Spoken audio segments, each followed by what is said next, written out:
أعوذ بالله من الشيطان الرجيم بسم الله الرحمن الرحيم سبحان الذي أسرى بعبده ليلا من المسجد الحرام إلى المسجد الأقصى الذي باركنا حوله لنريه من آياتنا إنه هو السميع البصير صدق الله مولانا العظيم إن الله وملائكته يصلون على النبي يا أيها الذين آمنوا صلوا عليه وسلموا تسلیما۔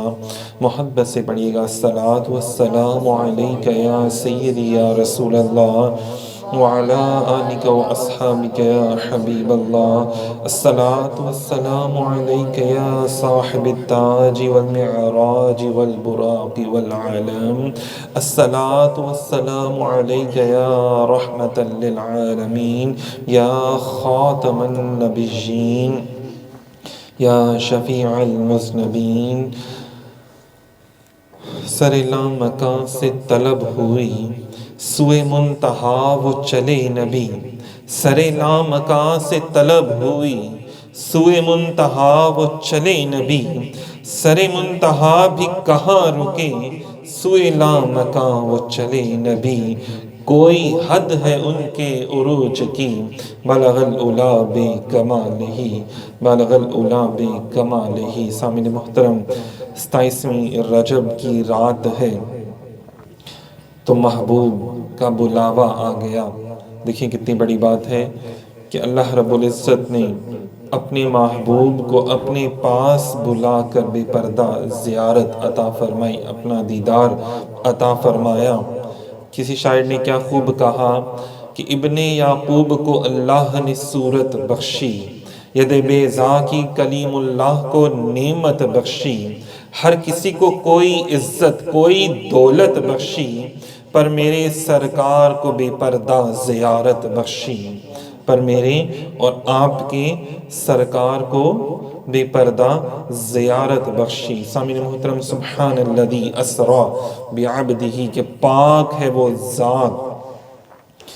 سورہ بنی اسرائیل کی پہلی آیت میں اللہ رب العزت نے نبی پاک صلی اللہ علیہ وسلم کا معراج پر جانا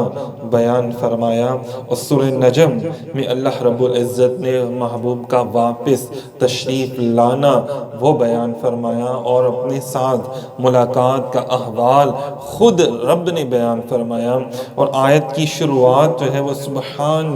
الذی کے اس طرح کے پیارے کلمے سے شروع فرمائی۔ ہوتا ہے نا کہ پتہ تھا کہ لوگوں نے کہنا ہے کہ یار یہ جو بات آپ کر رہے ہیں، رات کے کچھ حصے میں مسجد حرام اور مسجد اقصیٰ کتنے کلومیٹر کا فاصلہ ہے، تو ایک رات کے کچھ حصے میں طے نہیں ہو سکتا، تو سبحان الذی یہ لفظ استعمال فرمایا کہ ہر شے سے پاک، ہر جھوٹ سے پاک، ہر مبالغہ آرائی کرنے سے پاک ہے وہ ذات، کیونکہ وہ ذات ایسی ذات ہے کہ جو جھوٹ بول ہی نہیں سکتی۔ تو فرمایا محبوب یہ بات ہی ساری میری ہے۔ جب لوگوں کو یہ معلوم ہوگا کہ یہ اللہ کا دعویٰ ہے، تو اللہ کی تو وہ ہستی ہے نا جو آصف بن برخیہ جو ایک نبی کے امتی ہیں، ان کو یہ شان عطا فرما دیں کہ وہ لمحے میں تخت اٹھا کر لے آئیں، تو اندازہ کریں تو پھر نبی پاک صلی اللہ علیہ وسلم جو اللہ کے نبی ہیں اور وہ بھی محبوب نبی ہیں، تو ان کی پرواز کا عالم کیا ہوگا جو ہماری سماعتوں سے، ہمارے ذہنوں سے، ہماری سوچوں سے بھی ماورا ہے۔ تو یہ اللہ رب العزت کا خاص کرم کہ ہر عیب سے پاک ہے وہ ذات جس نے سیر کرائی۔ کتنی بڑی بات ہے، سیر کرائی۔ سفر میں اور سیر میں بڑا فرق ہوتا ہے۔ آپ لاہور سے اسلام آباد سفر کرتے ہیں نا تو 4-5 گھنٹوں میں آپ پہنچ جائیں گے۔ سفر کے دوران آپ کہیں رکتے نہیں، جو بھی چیزیں آتی جاتی ہیں بس گزرتی جاتی ہیں، سرسری سی نگاہ پڑتی جاتی ہے۔ لیکن یہاں پر سیر کا لفظ استعمال فرمایا کہ سیر کریں۔ جب آپ سیر کرتے ہیں نا تو آپ ہر جگہ سے ہو کر گزرتے ہیں، ہر جگہ کو دیکھ کر گزرتے ہیں، وہاں کی آب و ہوا کو، وہاں کی کھیت اور کھلیان کو، وہاں کے نظاروں کو دیکھتے ہوئے، محسوس کرتے ہوئے وہاں سے گزرتے ہیں، اور ہر چیز کو باقاعدہ غور سے آپ اس کو دیکھتے ہیں، اس کا نظارہ کرتے ہیں۔ تو یہاں پہ دیکھیں نبی پاک صلی اللہ علیہ وآلہ وسلم کو ایسے ایسے نظارے اللہ رب العزت نے کروائے کہ جو کہ کیا اس کو کہتے ہیں اور انبیاء کرام کو وہ چیزیں وہ دولت وہ چیز نصیب نہیں ہوئی۔ سامعین محترم، سب کو اللہ رب العزت نے کسی نہ کسی انداز میں معراج کروائی۔ دیکھیں کہ موسیٰ علیہ السلام کو کوہ طور پر بلایا کہ آپ نے خود آنا ہے۔ حضرت ابراہیم علیہ السلام کو اللہ رب العزت نے اپنی نشانیاں دکھائیں، ان کو بلایا گیا۔ حضرت ادریس علیہ السلام کو کہا کہ جناب آپ آئیں، ان کو بلایا گیا نا سب کو کہ آپ نے خود آنا ہے۔ دیکھیے اب ان کی معراج تھی کہ ان کو اللہ نے اپنی نشانیاں دکھائیں۔ موسیٰ علیہ السلام کو کوہ طور پر بلا کے، کسی طریقے سے سلیمان علیہ السلام کو، داؤد علیہ السلام کو اللہ رب العزت نے قرآن پاک میں موجود ہے۔ لیکن جب محبوب کی بات آتی ہے تو فرمایا کہ یہ اللہ نے خود کروائی اپنے محبوب کو زیارت، اور اپنے محبوب کو خود لے کر گئے۔ کس انداز میں لے کر گئے کہ جبرائیل امین علیہ السلام تشریف لاتے ہیں۔ دیکھتے ہیں کہ نبی پاک صلی اللہ علیہ وسلم آرام فرما رہے ہیں، کس کے گھر؟ اپنی بہن حضرت ام ہانی بنت ابی طالب رضی اللہ تعالیٰ عنہ کے گھر میں آرام فرما رہے نبی پاک صلی اللہ علیہ وسلم۔ تو جبرائیل امین کو کہا جاتا، حکم ہوتا جبرائیل جاؤ میرے محبوب کی بارگاہ میں۔ جبرائیل عرض کرتے ہیں مولا میں نبی پاک صلی اللہ علیہ وسلم کو نیند سے کیسے بیدار کروں؟ تو اللہ رب العزت نے فرمایا، محبت کا انداز دیکھیں کہ کیونکہ دیکھیں کتنی بڑی بات ہے بھی، اللہ تعالیٰ نے فرمایا نا کہ محبوب کی بارگاہ میں آوازوں کو بلند مت کرو، تمہارے اعمال برباد ہو جائیں گے، ضائع ہو جائیں گے، اپنی آوازوں کو نیچے رکھو۔ تو مولا اگر آواز کے ساتھ اٹھاؤں گا تو بے ادبی ہو جائے گی۔ تو دیکھیں اللہ تعالیٰ نے فرمایا کہ جبرائیل اسی دن کے لیے تو تیرے ہونٹوں کو میں نے کافور کا بنایا تھا۔ کافور بڑا ٹھنڈا سا پتھر ہوتا ہے نا، فرمایا اسی لیے تو اس طرح کا بنایا تھا تیرے ہونٹوں کو کہ اس رات کے لیے کہ تو میرے محبوب کو آواز سے اٹھانے کی بجائے میرے محبوب کے تلووں کو مبارک کو بوسہ دے اپنے کافور کے ہونٹوں سے، تو اس کی ٹھنڈک سے میرے محبوب جو ہیں وہ نیند سے بیدار ہو جائیں گے۔ جب انہوں نے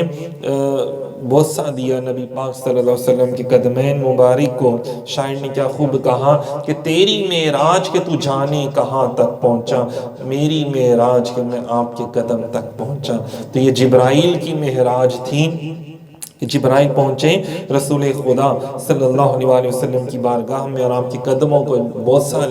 لینا، یہ جبرائیل کی معراج تھی۔ سامعین محترم اندازہ کریں کہ اللہ رب العزت نے اس رات کتنے لوگوں کو، کتنی جگہوں کو اور کتنے ہستیوں کو کیا کیا کچھ عطا فرمایا۔ لوگ کہتے ہیں کہ یہ نبی کو معراج ہوئی، تو عاشق رسول کیا کہتے ہیں، محدثین جو عاشق ہیں اور جو بیان کرنے والے ہیں، وہ کہتے ہیں کہ جب مسجد اقصیٰ میں سرکار تشریف لے کر گئے تو یہ سرکار کی معراج نہیں تھی،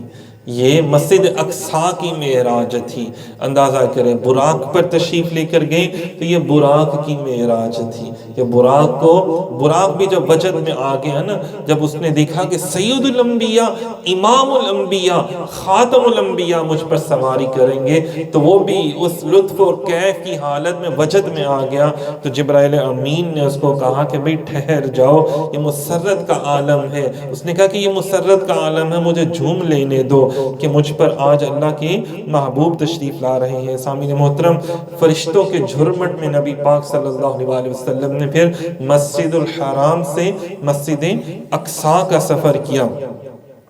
جہاں تمام انبیاء اور رسول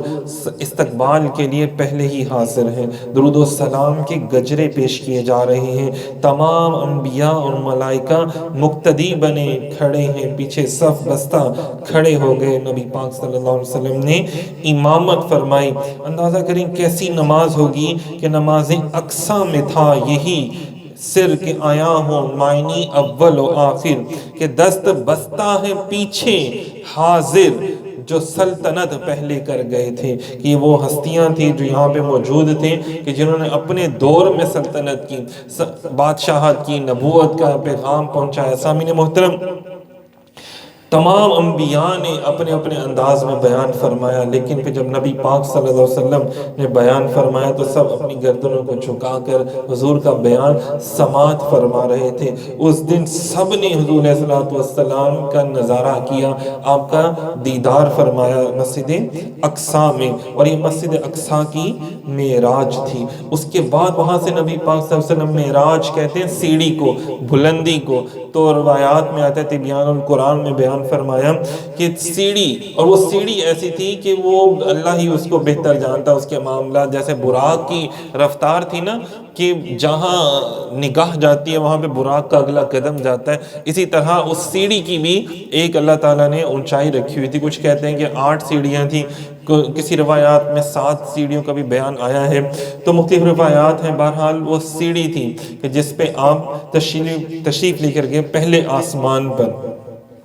تو یہ اس سیڑھی کی معراج تھی۔ اس کے بعد جب آسمان پر تشریف لے کر گئے تو ملائکہ نے حضور کا دیدار فرمایا، تو یہ ان ملائکہ کی معراج تھی۔ اس کے بعد میرے نبی پاک صلی اللہ علیہ وسلم جس جگہ سے گزرے تو ہر اس جگہ کو اللہ نے معراج عطا فرما دی۔ اس رات ان تمام چیزوں کی، تمام ملائکہ کی، تمام اشیاء کی معراج تھی، وہ حوروں کی معراج تھی کہ انہوں نے آج نبی پاک صلی اللہ علیہ وسلم کے حسن و جمال کو دیکھا۔ جب نبی پاک صلی اللہ علیہ وسلم پہنچے پہلے آسمان پر تو حضرت آدم علیہ السلام نے سرکار کا استقبال فرمایا۔ جب دوسرے آسمان پر پہنچے تو حضرت یحییٰ علیہ السلام، حضرت عیسیٰ علیہ السلام نے سرکار کا استقبال فرمایا۔ جب تیسرے آسمان پر پہنچے تو حضرت یوسف علیہ السلام نے، چوتھے پر حضرت ادریس علیہ السلام نے، پانچویں آسمان پر حضرت ہارون علیہ السلام نے، چھٹے آسمان پر حضرت موسیٰ علیہ السلام نے،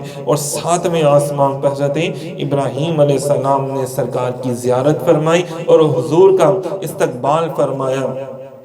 اندازہ کریں کہ اللہ رب العزت نے اس دن کتنے کتنے لوگوں کو معراج عطا فرمائے، کتنے کتنے لوگوں کو اپنی نشانی عطا فرمائے۔ شاعر اللہ ہوتا ہے نا کہ جن کو دیکھ کر اللہ یاد آ جائے، تو اور وہ بھی محبوب خدا، کوئی کلیم اللہ ہے، کوئی خلیل ہے اللہ کے، کوئی ذبیح ہے اللہ کے، لیکن یہاں پہ تو اندازہ کریں محبوب ہے اللہ کے۔ نبی پاک صلی اللہ علیہ وسلم کی یہ شان کہ پہنچ کے سدرہ پر روح الامین یہ کہنے لگے کہ یہاں سے آگے کا رستہ حضور آپ ہی تو جانتے ہیں، حضور یہاں کے آگے کا رستہ آپ ہی تو جانتے ہیں۔ کہ ایک مقام آیا، فرشتے کے ساتھ سرکار تشریف لے کر گئے، جب وہ بھی ایک جگہ پر ٹھہر گیا تو پھر جبرائیل امین کے ساتھ حضور تشریف لے کر گئے۔ ایک مقام آیا کہ جبرائیل نے عرض کی، یا رسول اللہ اس سے آگے کا رستہ آپ جانتے ہیں،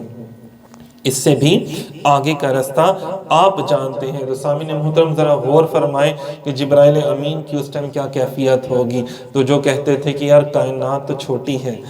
اللہ پاک نے مجھے پاری بہت زیادہ دے دی ہے، کائنات ہی ختم نہیں ہوتی، کائنات ختم ہو جاتی ہے، میرے پر ختم نہیں ہوتے، تو اندازہ کریں کہ تب بھی نبی پاک صلی اللہ علیہ وسلم کو ایک کائنات دکھائی تھی اپنی کملی میں۔ اور اب دیکھیں کہ کیا ہوتا ہے کہ جبرائیل امین عرض کرتے ہیں، یا رسول اللہ ایک پر برابر بھی آگے گیا، ایک بال برابر بھی تو میرے پر جل جائیں گے۔ نبی پاک صلی اللہ علیہ وسلم نے فرمایا کہ چلو ایک قدم تو میرے ساتھ چلو۔ تو جب ایک قدم نبی پاک صلی اللہ علیہ وسلم کے ساتھ جبرائیل چلے تو جبرائیل فرماتے ہیں کہ جو میں اپنی پرواز سے 500 سال پرواز کرتا اپنے پروں سے، تو سرکار کے ایک قدم نے مجھے وہاں پہنچا دیا۔ تو تیری معراج کہ تو جانے کہاں تک پہنچا، میری معراج کہ میں تیرے قدم تک پہنچا۔ اس سے آگے پھر ایک سواری آئی جس کا نام تھا رف رف، اور اس رف رف پر پھر کہاں گئے جانے والے، ثم دنا فتدلا تک گئے، قاب قوسین او ادنا، او ادنا کا مطلب ہے قاب قوسین، بلکہ بالکل قریب پہنچ کر اپنے رب کا دیدار فرمایا، اور ایسا دیدار فرمایا اللہ رب العزت فرماتے ہیں کہ جس طرح دیکھنے کا حق ادا کر دیا، میرے محبوب نے جس طرح دیکھنے کا حق ادا کر دیا۔ سامعین محترم اندازہ کریں، کتابوں میں آتا ہے، جو تفاسیر کی کتابیں ہیں اس میں بیان کیا جاتا ہے کہ معراج، جسمانی معراج سے پہلے بھی نبی پاک صلی اللہ علیہ وسلم کو 34 یا 35 مرتبہ دیدار فرما چکے ہیں اللہ رب العزت کا، لیکن معراج ہوئی، لیکن وہ دل سے معراج ہوئی، وہ روحانی معراج تھی۔ اور آج کیا ہوا کہ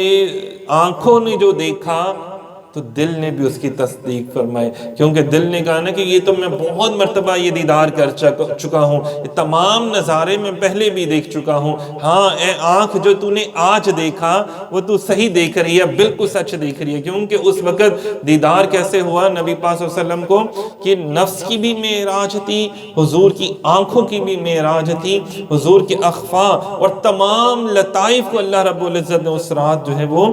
معراج عطا فرمائی، کہ صرف جسمانی معراج نہیں تھی بلکہ تمام لطائف کی معراج تھی، حضور کی آنکھوں مبارک کی بھی وہ معراج تھی،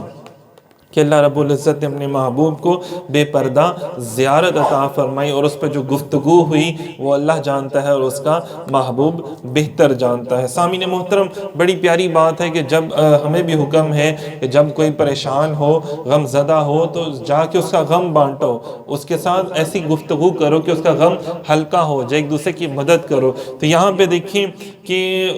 یہ وہ وقت تھا کہ جب حضرت اماں خدیجہ الکبریٰ رضی اللہ تعالی عنہا کا وصال ہوتا ہے، ادھر آپ کے چچا جان مبارک چچا جو آپ کی ہر وقت خدمت کیا کرتے ہیں، مولا علی شیر خدا کے والد سیدنا حضرت عمران حضرت ابو طالب رضی اللہ تعالیٰ عنہ کا وصال ہوتا ہے، عام الحزن کا سال کہلایا جاتا ہے، حضور غم زدہ ہیں، پریشان ہیں، تو اندازہ کریں اپنے محبوب کے غم کو ہلکا کرنے کے لیے، محبوب کے غم کو ہلکا کرنے کے لیے، اس پریشانی کو دور کرنے کے لیے اللہ رب العزت نے اپنے محبوب کو سفر نہیں کروایا، سفر میں تو بندہ اور ٹینشن میں آ جاتا ہے، فرمایا یہ سیر ہے، اسرا بعبدہ، یہ سیر کروائی جا رہی ہے اور لے کر بھی خود ہی جایا جا رہا ہے، انتظامات بھی سارے خود ہی کیے جا رہے ہیں۔ اندازہ کریں انتظامات بھی کیسے ہیں کہ جب سرکار وضو فرماتے ہیں وہ وضو کا پانی بھی ویسا کا ویسا ہی ہے، حضور کا امامہ شریف کا کپڑا جس شاخ کو لگتا ہے تو وہ ہل جاتی ہے، جب سرکار تشریف لاتے تو وہ ویسے ہی ہل رہی تھی، اندازہ کریں بستر بھی ویسے ہی گرم ہے۔ تو دیکھیے میرے آقا کریم علیہ السلام، بڑا پیارا لطیف سا نکتہ ہے کہ محدثین اور مفسرین بیان فرماتے ہیں کہ میرے اور آپ کے نبی پاک صلی اللہ علیہ وآلہ وسلم جو ہے وہ روح کائنات ہیں، جب روح ایک جسم سے نکال دی جائے تو جسم بے جان ہو جاتا ہے، وہ حرکت کرنا چھوڑ دیتا ہے، تو جب نبی پاک صلی اللہ علیہ وسلم یہاں سے تشریف لے کر گئے تو پوری کائنات جو تھی وہ تھم گئی۔ اب یہاں پہ آتا ہے کائنات تھم گئی، حضور روح کائنات ہے، تو وہاں پہ تو انبیاء بھی تشریف لائے، وہاں پہ سواریاں بھی گئیں، براق بھی گیا، تو وہ کیوں نہیں حرکت کرنا بند کیا اس نے، اور پھر سرکار فرشتوں میں بھی تشریف لے کر گئے، پہلے دوسرے تیسرے ساتویں آسمان تک حضور تشریف لے کر گئے، تو یہ اللہ کی شان ہے، ان اللہ علی کل شیء قدیر، کہ اللہ رب العزت کی شان ہے کہ وہ جیسے چاہے جس طرح چاہے کائنات کو چلا دے۔ تو لوگوں کو محبوب کی شان بھی تو دکھانی تھی نا، اللہ تعالیٰ نے زمین والوں کو دکھائی، تو اب موقع تھا کہ آسمان والوں کو اپنے محبوب کی شان بتانی ہے، دکھانی ہے، تو اسی لیے فرشتوں میں سے جان نہیں نکالی گئی، انبیاء میں سے جان نہیں نکالی گئی، بلکہ وہ وہاں پر موجود تھے، اور کیا ہوا کہ انہوں نے باقاعدہ نبی پاک صلی اللہ علیہ وسلم کے پیچھے نماز بھی ادا کی۔ اس کے دلائل تو بہت زیادہ ہیں، مفسرین فرماتے ہیں کہ اگر نبی پاک صلی اللہ علیہ وسلم روحانی معراج ہوتی تو پھر کیا ہوتا ہے کہ نبی پاک صلی اللہ علیہ وسلم کو روحانیت میں تو روح کو تو پیاس نہیں لگتی نا، تو وہاں پہ نبی پاک صلی اللہ علیہ وسلم نے 2 مرتبہ دودھ کا پیالہ جو تھا نا وہ آپ نے پیا، آپ کو پیاس لگی، اور دونوں مرتبہ آپ کو حضرت جبرائیل امین نے کیا پیالہ پیش کیا، دودھ کا پیالہ پیش کیا، تو یہ جسم کو پیاس لگتی ہے، روح کو پیاس نہیں لگتی۔ تو یہ اس وقت دیکھیں کہ دودھ کو بھی اللہ نے معراج عطا فرما دی۔ وہ دودھ کون سا ہوگا؟ زمین پر تو ہم دودھ لیتے ہیں نا، کون سا دودھ لیتے ہیں؟ کسی نہ کسی جانور کا لیتے ہیں، تو آسمان پہ کس کا دودھ ہوگا؟ وہ کیا شے ہوگی جو پلایا گیا ہوگا؟ وہ علم ہوگا، وہ کیا ہوگا؟ وہ اللہ اور اس کا محبوب ہی بہتر جانتے ہیں، کیونکہ ہمارے یہاں کی جو زمین کی چیزیں ہیں یہ اور طرح کی خاصیتیں رکھتی ہیں، اور جو آسمان کی اشیاء ہیں ان کی خاصیتیں ہی کچھ اور ہوتی ہیں۔ سامعین محترم، اسی طرح ایک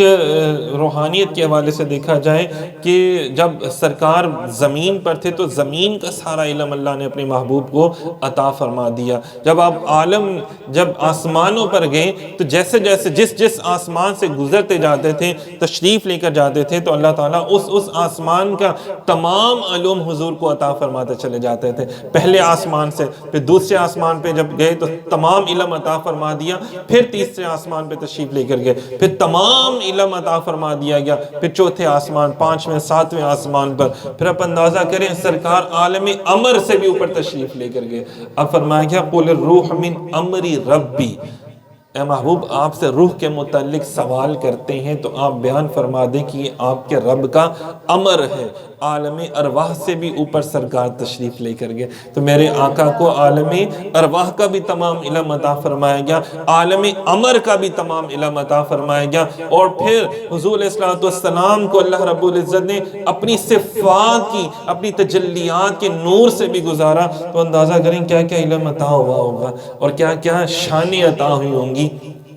کہ اگر موسیٰ علیہ السلام اللہ تبارک و تعالیٰ کی ذات نہیں صفات کی تجلی کے کروڑویں حصے کا نظارہ کر لی نا کوہ طور پر، تو کوہ طور جل کے راکھ ہو جاتا ہے، اندازہ کریں، اور آپ کی آنکھوں کی بینائی کی طاقت اتنی ہو جاتی ہے کہ 100 میل دور کالے پہاڑ کے اوپر رینگنے والی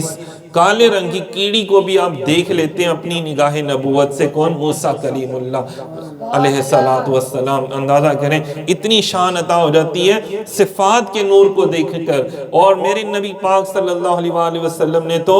ذات کے نور کا دیدار کیا، اور اپنے دل سے بھی کیا اور اپنی آنکھ مبارک سے بھی کیا، تو آپ اندازہ کریں میرے اور آپ کے نبی پاک صلی اللہ علیہ وسلم کی پھر آنکھوں کی بینائی کا عالم کیا تھا کہ جس پر نگاہ مصطفیٰ پڑ جاتی ہے وہ صداقت کا امام بن گیا، پھر جس پر نگاہ مصطفیٰ پڑ گئی وہ فاروق اعظم ہو گیا، جس پر نگاہ مصطفیٰ پڑ گئی وہ حیا کا امام ہو گیا، جس پر نگاہ مصطفیٰ پڑ گئی وہ مولا علی شیر خدا ہو گیا۔ اندازہ کریں کوئی داتا حجویری ہو گیا، کوئی خواجہ غریب نواز بن گیا، سلطان الہند،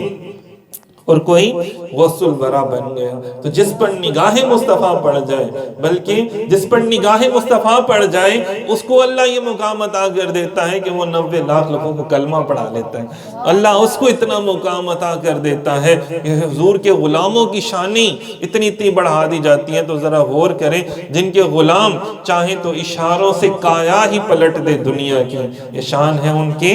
غلاموں کی، خدمتگاروں کی، تو سرکار کا عالم کیا ہوگا، سرکار کے علم مبارک کا عالم کیا ہوگا کہ امام غزالی فرماتے ہیں کہ اللہ نے کلمہ لا الہ الا اللہ محمد رسول اللہ کے 21 حصے فرمائے، اور جو 21واں حصہ تھا وہ پوری دنیا کو عطا فرمایا ایک حصہ، اور 20 حصے کا جو علم ہے وہ اللہ نے اپنے محبوب کو عطا فرمایا۔ تو آپ اندازہ کریں پوری دنیا کا علم نہیں کوئی حاصل کر سکتا، تو یہ کسی ایک انسان کے لیے حاصل کرنا ناممکن سی بات ہے، اور کجا ایک حصے کا علم پوری کائنات کا علم ہے، تو پھر اندازہ کریں میرے اور آپ کے کریم آقا لجپال آقا صلی اللہ علیہ وآلہ وسلم کے علم کی شان کا عالم کیا ہوگا، جو آج اگر علم غیب کے سے انکار کرتے ہیں تو واقعہ معراج تو سارا ہی سارا غیب سے تعلق رکھتا ہے۔